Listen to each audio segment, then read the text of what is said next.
Hello friends, I hope all are doing extremely well. आज हम बात करेंगे बैंक ऑडिट्स की। ठीक है, बैंक ऑडिट्स में हम जो लास्ट क्लास पे डिस्कस करे थे, we were discussing about advances portion. ठीक है, एडवांसेस पोर्शन कंप्लीट हो गया था। उसमें भी क्या क्या चीज़ों का ध्यान ऑडिटर को रखना होता है उस बारे में हमने बात करी थी। उसके अलावा हमने in profit and loss account basically देखा था, बैंकिंग इंस्टीट्यूशन का, बैंकिंग कंपनी का। तो प्रॉफिट एंड लॉस में जो दो मेजर हेड्स होते हैं, इनकम का और एक्सपेंडिचर का, तो उसके क्या क्या ऑडिट के अप्रोच होने चाहिए। ठीक है, पहले तो क्या क्या आइटम्स होते हैं इनकम एंड एक्सपेंडिचर में, क्या क्या एलिमेंट्स इंक्लूडेड रहते हैं, वो एक टॉपिक हो गया डिस्कशन का, जिसके बारे में हमने लास्ट क्लास में डिस्कस भी किया था। इनकम में जैसे इंटरेस्ट भी होता है, अदर इंटरेस्ट भी होता है, इनकम होती है, मेन इनकम जो मेन सोर्स ऑफ इनकम है, फिर अदर इनकम हो गई, तो वो सब मैंने आपको बताया था। अब इसमें क्या अप्रोच रहना चाहिए ऑडिट के लिए, आज हम उस बारे में बात करेंगे। और similarly will be talking about expenditure. ठीक है, तो सबसे पहले ऑडिट करते टाइम ऑडिटर को सबसे पहले क्या लेना होता है, रीजनेबल अश्योरेंस, कि जो भी रिकॉर्डेड इनकम है, जो भी रिकॉर्डेड इनकम है, अगर ट्रांजैक्शन से अराइज हो रही है during the relevant period and pertaining to the bank, there is no unrecorded income and the income is recorded at appropriate amount. कोई अनरिकॉर्डेड इनकम नहीं होनी चाहिए। ऐसा नहीं कि बैंक ने कोई लोन सैंक्शन किया, बैंक उस पे इंटरेस्ट जो बेसिकली टेन्योर है उस लोन का, वो 4 years या 5 years, 5 years मान लेते हैं, राउंड फिगर 5 years का है, और इंटरेस्ट जो चार्ज हो रहा है, जो बैंक की मेन सोर्स ऑफ इनकम है, वो सिर्फ 4 साल का हुआ है या 3 साल का हुआ है। बाकी इंटरेस्ट तो रिसीव हुआ है बोरोवर से, कस्टमर से, लेकिन वो कहीं रिकॉर्डेड नहीं है। तो अनरिकॉर्डेड इनकम नहीं होनी चाहिए, और जो भी रिकॉर्डिंग हो वो एज पर सर्कुलर्स हो, बैंक के सर्कुलर्स के हिसाब से। अब इंटरेस्ट रेट मान लीजिए, हाउसिंग लोन में इंटरेस्ट रेट बैंक चार्ज करिए 8.6%, वुमेन के लिए चार्ज करिए 8.55%। तो इसी हिसाब से ही इंटरेस्ट का कैलकुलेशन हो, ये नहीं कि आप कुछ ओवर एंड अबव चार्ज कर रहे हैं जो कि अनएथिकल है। ठीक है, फिर आरबीआई ने एडवाइस किया है कि अगर कोई भी इनकम है, अगर वो एक्सीड कर रही है 1% of total income of the bank, if the income is reckoned on a gross basis, or 1% of the net profit before taxes, if the income is reckoned net of cost, it should be considered on accrual as per AS 9। यानी कि उसका recognition जो है वो accrual basis पे हो, उसका recognition cash basis या रियलाइजेशन बेसिस पे नहीं करना है, अक्रूवल बेसिस में करना है। कोई भी इनकम अगर वो एक्सीड कर रही है, मान लीजिए बैंक की टोटल इनकम है 80 करोड़, ठीक है, ये बहुत छोटी फिगर ली है मैंने। अब इसके 1% को, अगर हम इसका 1% भी करते हैं, चलिए हम इस फिगर को 800 मान लेते हैं। अब 800 तो बहुत बड़ी फिगर हो गई, अब इसका 1% अगर करेंगे तो 8 करोड़ आएगा। और अगर बैंक के पीएनएल अकाउंट में कोई भी इनकम हेड है, और कोई ऐसा हेड है जो जिसमें फिगर सामने आ रही है 10 करोड़, तो इसका मतलब ये टोटल इनकम का 1% से ज्यादा हुआ। अगर हम ग्रॉस बेसिस में देख रहे हैं, नेट बेसिस पे नहीं देख रहे हैं, ग्रॉस में देख रहे हैं। ठीक है, और सिमिलरली अगर हम net profit before taxes calculate करें, यानी कि PBT, PBT is profit before taxes, उसका अगर 1% निकाले, और टोटल इनकम बैंक की, टोटल इनकम जो बैंक की है उसका हम 1% निकालें, और कोई भी इनकम अगर उस 1% से एक्सीड कर रही है तो उसका रिकग्निशन अक्रूवल बेसिस पे हो। ये आरबीआई ने डिसाइड किया है। ठीक है, क्योंकि वो एक तरह से मेजर सोर्स हो गई ना इनकम की। अब मान लीजिए जैसे ये चीज़ कहाँ देखने को मिलती है? एडवांसेस पोर्शन में। एडवांसेस में इंटरेस्ट जो एरियाज है वहाँ देखने को मिलती है। तो ये कैलकुलेशन पूरा करना पड़ेगा ऑडिटर को। पीबीटी चेक करो, ठीक है, पीबीटी का 1% निकालो, पूरे बैंक का जो पीबीटी है उस पर्टिकुलर फाइनेंशियल ईयर का, उसका 1% निकालो। कोई भी इनकम अगर उस 1% अमाउंट से ज़्यादा आ रही है तो उसको अक्रूवल बेसिस पे रिकॉग्नाइज कर लो, मर्केंटाइल बेसिस पे, ठीक है। मतलब earned but not received kind of concept follow होगा उसमें। हम उसे तब अक्रू कर लेंगे अगर वो रिसीव नहीं भी होगी, हम उसे रिकॉग्नाइज कर लेंगे बुक्स में। फिर अगर कोई आइटम है इनकम का which is not considered material as per above norms, यानी कि वो सिग्निफिकेंट नहीं है, तो उसका रिकॉग्निशन तब हो जब वो रिसीव हो।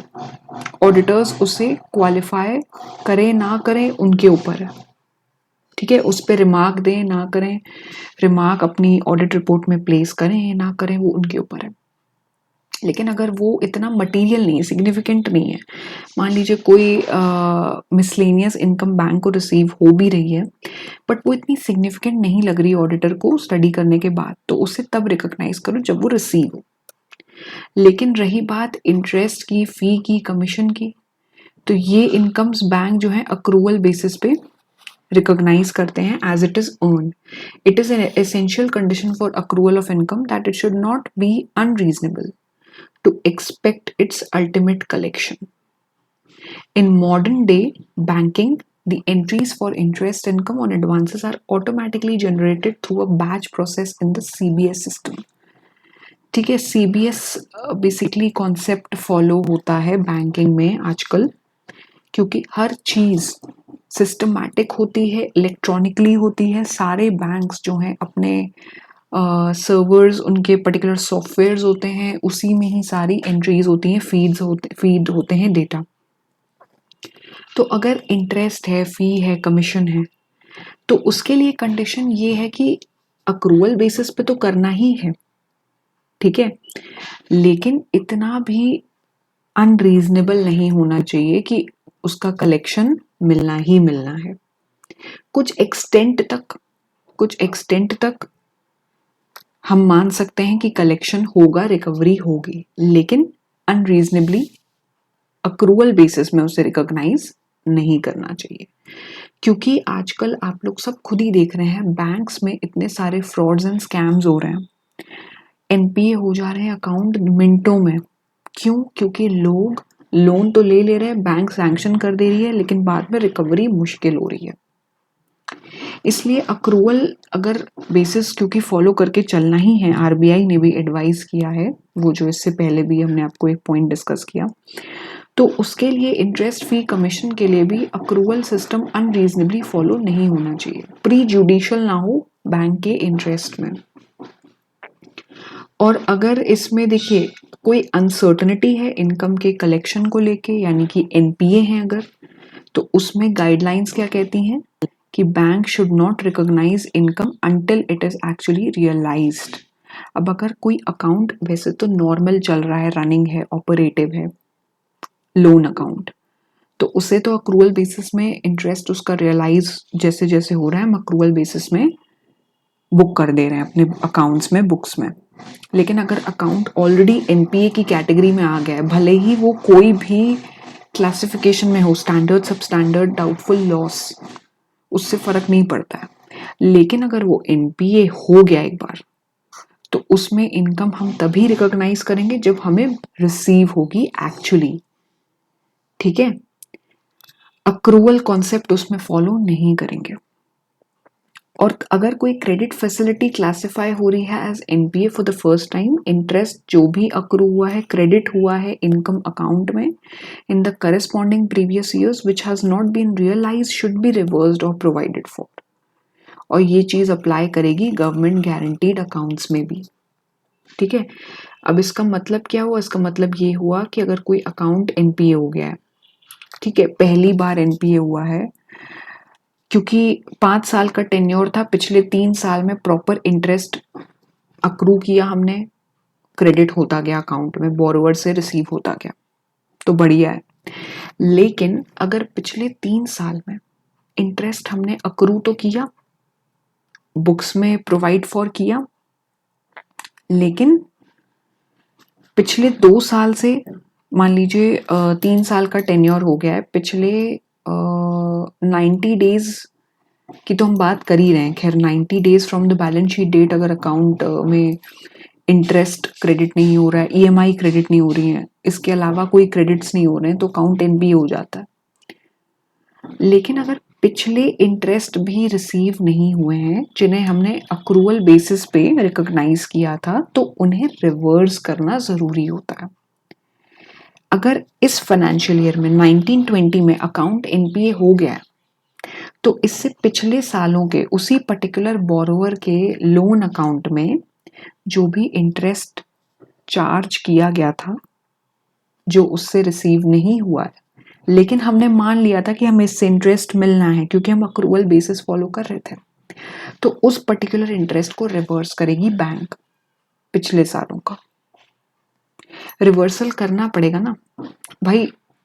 अब हम इनकम को रियलाइजेशन बेसिस पे रिकॉग्नाइज करेंगे, इंटरेस्ट को कैश बेसिस में रिकॉग्नाइज करेंगे, तो जो पिछला इंटरेस्ट है उसका अक्रूवल बेसिस पे जो रिकॉग्निशन हो रहा था उसे हमें उल्टा तो करना पड़ेगी, उल्टी कैलकुलेशन करनी पड़ेगी, उल्टी वर्किंग करनी पड़ेगी, इसलिए रिवर्सल की बात की है। क्योंकि पिछले साल का भी इंटरेस्ट अगर वो बोरोवर देगा तो एक एक करके देगा ना, जैसे जैसे देता जाएगा तब हम बुक्स में एंट्री करते रहेंगे। रही बात टर्म डिपॉजिट्स एलआईसी वगैरह की, तो इनको जो है क्या लिखा हुआ है इसमें, interest on advances may be taken to income account on the due date provided adequate margin is available. हमने एडवांसेस लिए हैं केवीपी के अगेंस्ट, अपनी एफडीआर के अगेंस्ट, एनएससीज या एलआईसी के अगेंस्ट, तो उसका इंटरेस्ट जो है वो हम इनकम अकाउंट में ड्यू डेट पे ले जाएं। मान लीजिए जब मैच्योर हो रही है पॉलिसी या हमारी कोई सेविंग स्कीम, जिस दिन मैच्योर हो रही है उस दिन हम इंटरेस्ट को अपने इनकम अकाउंट में दिखाएं। तो सबके लिए दिया हुआ है इसमें कि कैसे कैसे इंटरेस्ट का, अदर इनकम का रिकॉग्निशन करना है। देखिए इसमें bills purchased, outstanding bills for collection, सबका ही दिया हुआ है, ठीक है। और इसके अलावा क्या है, इसके अलावा ये है कि अगर बिल्स परचेज्ड आउटस्टैंडिंग है eight the close of the year, the discount receive should be apportion between the 2 years। अब इसमें अनएक्सपायर्ड डिस्काउंट है, बिल्स परचेज की बात करते हैं, अगर वो आउटस्टैंडिंग है तो उनका डिस्काउंट जो है जितना रिसीव हुआ है उसे डिवाइड करो, डिस्ट्रीब्यूट करो 2 सालों में। Unexpired discount rebate on bills discounted where part of receipt comprising discount charges on bill purchase relate to the period beyond the year end should be recorded as other liabilities. Interest component paid by bank on rediscount of bills from other financial institutions is not to be netted off from the discount earned on bills discounted. समझे आप लोग? देखिए bill discounting वाली facility banks में होती है, बहुत ज़्यादा प्रिविलेंट नहीं होती है हर बैंक में।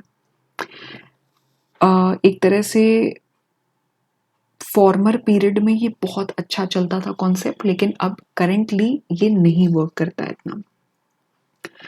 जो भी इंटरेस्ट बैंक अर्न करती है डिस्काउंटिंग से, उसे जो है नेट नहीं करना है इंटरेस्ट कंपोनेंट जो बैंक पे करती है रीडिस्काउंटिंग पे। मान लीजिए खुद बैंक ने कस्टमर को बिल डिस्काउंटिंग फैसिलिटी दी, ठीक है, और उस पे जो भी इंटरेस्ट उसने कस्टमर से 300-400 रुपए अर्न किया वो उसने अपनी इनकम में दिखाया।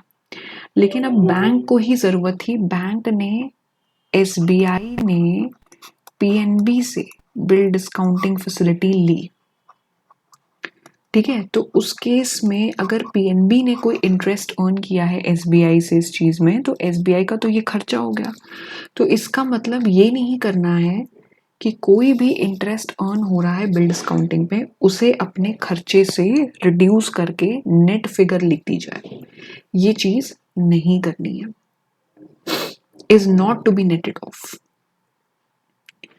और जितना रिबेट है बिल्स डिस्काउंटेड पे, जितना डिस्काउंट है, ठीक है, और रिसीट में डिस्काउंट चार्जेस भी हैं, और वो रिलेट करते हैं किस पीरियड को, बियॉन्ड द ईयर एंड, उन्हें अदर लाइबिलिटीज में दिखाना है।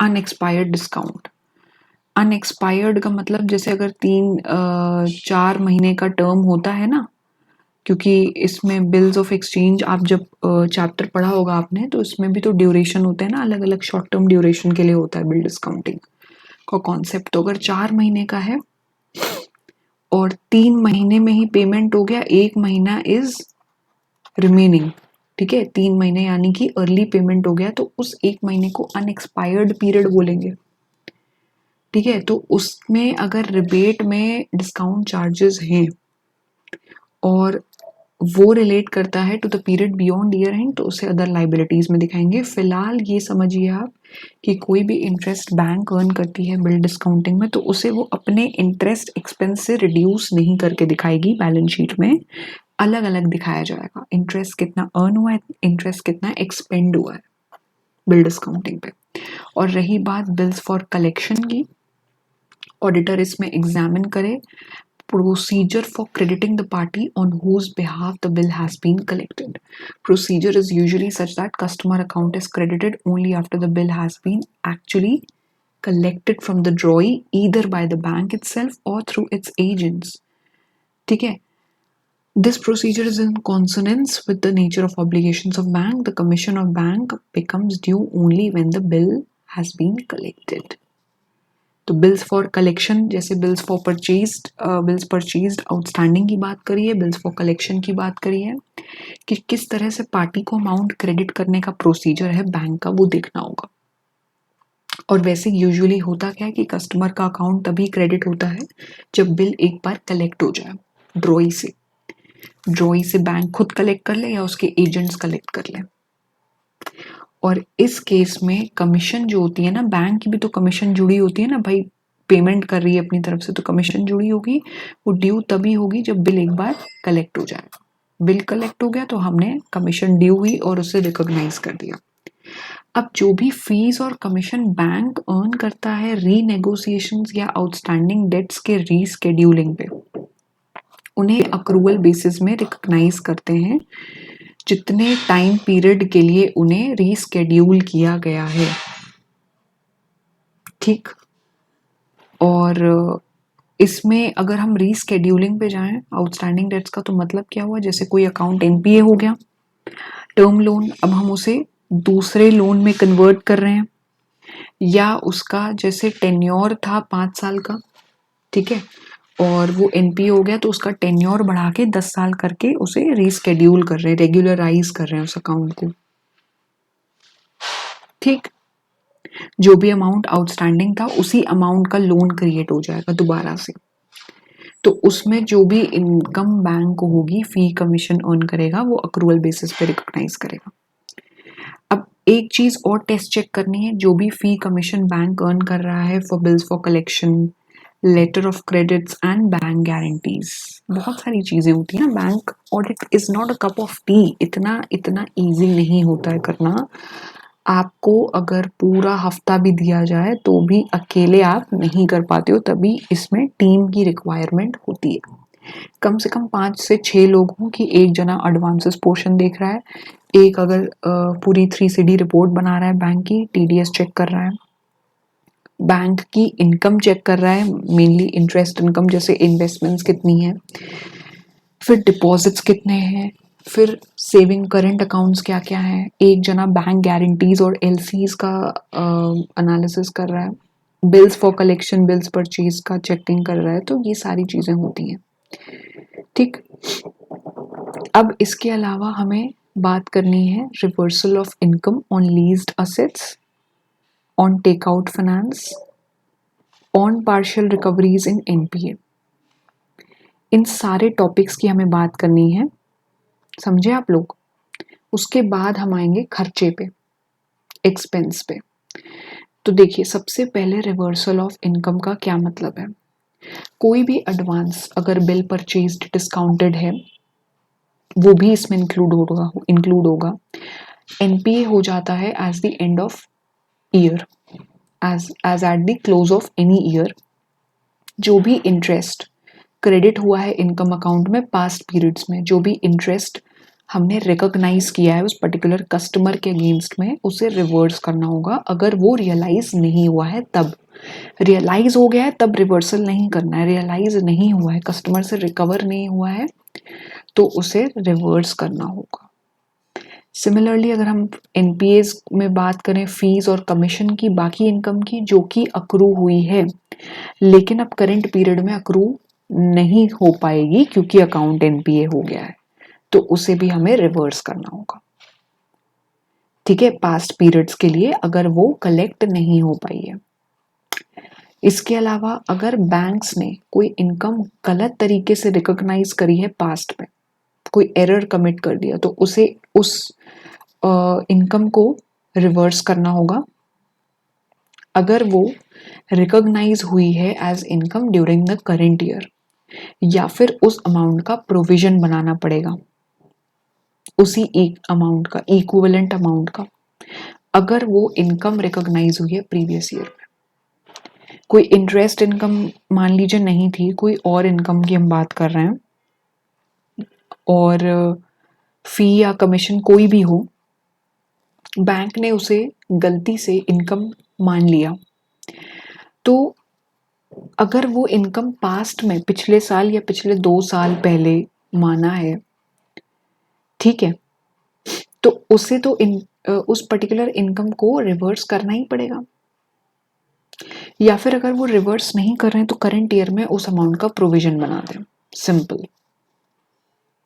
अगर वो इनकम रियलाइज नहीं हो पाई है तो।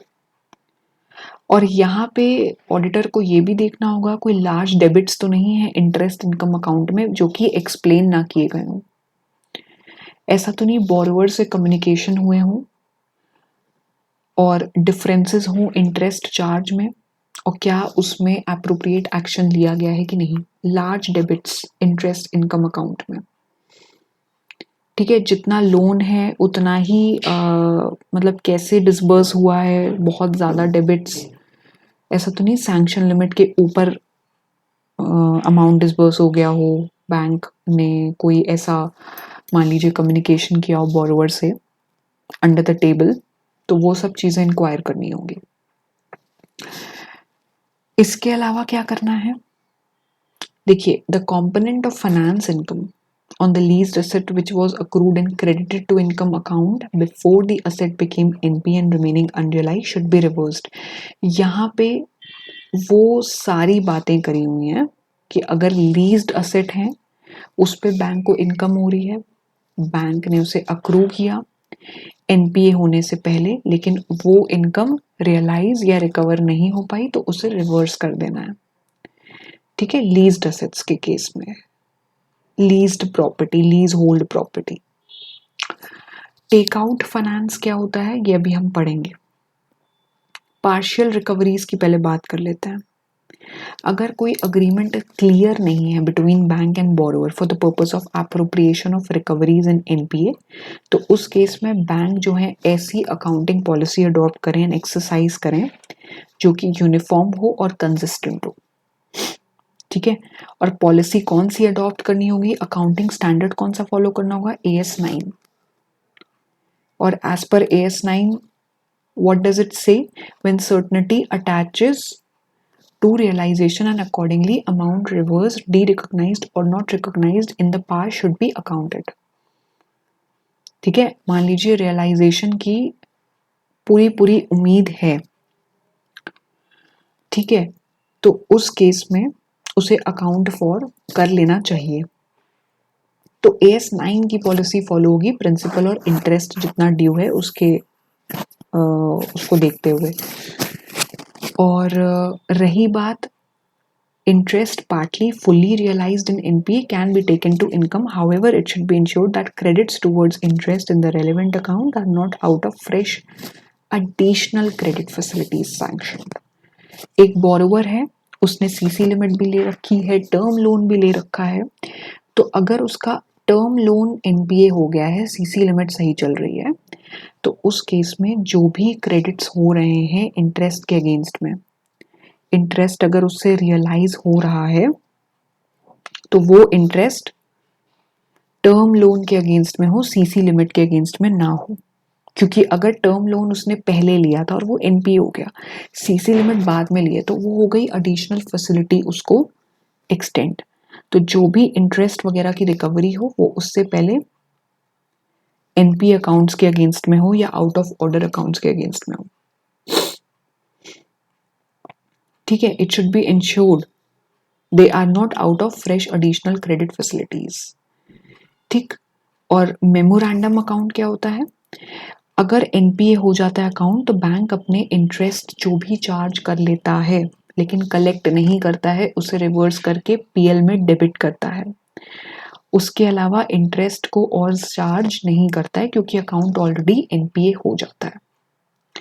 बैंक अगर चाहे तो इस अक्रूड इंटरेस्ट को मेमोरेंडम अकाउंट में रिकॉर्ड कर सकता है कंट्रोलिंग के लिए। ठीक है, इंटरेस्ट बेसिकली उसमें पता चल जाएगा कि कितना कितना हमने चार्ज किया था और जो अनकलेक्टेड है, जो रिवर्स होना है। रही बात इंटरेस्ट इनकम ऑन इन्वेस्टमेंट्स की, तो इसमें सारी गवर्नमेंट सिक्योरिटीज, बॉन्ड्स, डिबेंचर्स, ठीक है, कॉर्पोरेट्स के other investments by way of interest, dividend, except income earned by way of dividend from subsidiaries and joint venture abroad in India. तो ये सारी चीजें इसमें कवर होंगी। फिर profit on sale of investments भी आती हैं। नेट प्रॉफिट अगर हो रहा है तो पीएनएल में क्रेडिट होगा, और अगर रीवैल्यूएशन हो रहा है तो उसे भी हम पीएनएल में रिकॉग्नाइज करेंगे आरबीआई की गाइडलाइंस के हिसाब से। अब एक बार हम एक्सपेंसेस पे आने से पहले हमने क्योंकि हमारा एक्सपेंसेस वाला टॉपिक बचा है, टेक आउट फाइनेंस पढ़ लेते हैं। ठीक है, देखिए जैसे इसमें मेंशन्ड है यहाँ पे, तो ये लिखा हुआ है कि टेक आउट फाइनेंस में इनकम तभी रिकॉग्नाइज हो जब रियलाइज हो, अगर एनपीए होता है। ठीक है, अकाउंट अगर क्लासिफाई हो रहा है NPA by the lending bank. होता क्या है टेक आउट फाइनेंस? एक तरह से अगर इसको थोड़ा डिटेल में मैं आपको ब्रीफ आइडिया दे रही हूँ, एक लॉन्ग टर्म लोन मिल जाता है प्रॉपर्टी पे, and as the word suggests, take out, that takes out an existing loan. Take out loan will replace interim financing, जैसे कि रिप्लेस करेगा कंस्ट्रक्शन लोन को फिक्स टर्म मॉर्गेज से। ठीक, एक तरह से एक लोन दूसरा लेना, दूसरे लोन को फाइनेंस करने के लिए, समझे आप लोग? वो होता है टेक आउट लोन। ठीक है, takes out an existing loan. तो उस केस में अगर एनपीए हो रहा है तो क्या होता है उसमें, इनकम तभी रिकॉग्नाइज होगी जब एक्चुअली रियलाइज होगी, ऐसे नहीं होगी। ठीक है, एक तरह से टेक आउट लोन्स जो हैं वो लॉन्ग टर्म पर्सनल लोन्स भी होते हैं प्रीवियस आउटस्टैंडिंग बैलेंसेस को पे ऑफ करने के लिए, और ये कंस्ट्रक्शन में बहुत हेल्प करते हैं, रियल एस्टेट में बोरोवर को, ताकि शॉर्ट टर्म अगर कंस्ट्रक्शन लोन है, ठीक है, उन्हें पे ऑफ करना है, मोर फेवरेबल फाइनेंसिंग टर्म्स बनाने हैं, तो उस केस में ये होता है, और इसका यही बेसिकली कॉन्सेप्ट होता है। ठीक, अब रही बात एक्सपेंसेस की। एक्सपेंसेस में देखिए 3 मेजर कैटेगरीज हैं। एक हो गया इंटरेस्ट, एक हो गया ऑपरेटिंग, एक हो गया प्रोविजन एंड कॉन्टिजेंसीज। इंटरेस्ट में सबसे पहले आ जाएगा इंटरेस्ट ऑन डिपॉजिट्स, फिर इंटरेस्ट ऑन आरबीआई। ठीक है, ऑपरेटिंग में payment to and provision for employees, rent, taxes, lighting, ये सब आप पढ़ ही लेंगे। प्रोविजंस एनपीए के अगेंस्ट में या टैक्सेशन के अगेंस्ट में प्रोविजंस क्रिएट हो जाएंगे। ठीक है, अब इंटरेस्ट में हमने पढ़ा जैसे डिपॉजिट्स, बाकी बोरोइंग्स अगर बैंक ने लिए, अदर्स, और ये सारे हो गए खर्चे ऑपरेटिंग के, और ये हो गए प्रोविजंस। प्रोविजंस कैसे हो सकते हैं? इन्वेस्टमेंट्स की वैल्यू अगर कम हो रही है या कोई कॉन्टिजेंट इवेंट आ रहा है तो। बाकी ऑपरेटिव में सारे जितने भी बैंक के ऑफिस एंड एडमिनिस्ट्रेटिव खर्चे होते हैं, depreciation fee, audit fee, legal fee, postage, repair, insurance, marketing and other expenses, तो ये सारी चीज़ें इसमें कवर्ड हैं, ठीक। अब इसमें जो है क्या ऑडिट अप्रोच है, प्रोसीजर है, और रही बात प्रायर पीरियड आइटम्स की, बहुत छोटे-छोटे टॉपिक्स बचे हैं जो हम नेक्स्ट क्लास में इसको वाइंड अप कर देंगे। फ़िलहाल आपको अगर कोई भी कन्फ्यूजन हो तो मुझे ज़रूर कमेंट बॉक्स पे लिख के भेजिए। Do not forget to like the video, share the video अगर वीडियो अच्छी लगी, and please do revise this topic, बहुत ही इंपॉर्टेंट है एग्जाम के लिए। वैसे तो सारे ही टॉपिक्स इंपॉर्टेंट हैं, but keep on revising as you study gradually and gradually. That's the major funda of scoring exemption in subjects like audit and law, or you can say theory subjects in a whole. तो ज़रूर revise करिए, कोई भी confusion हो तो मुझसे पूछिएगा। फिलहाल आज के लिए इतना ही। लास्ट क्लास में we'll be winding up with this topic. Thank you.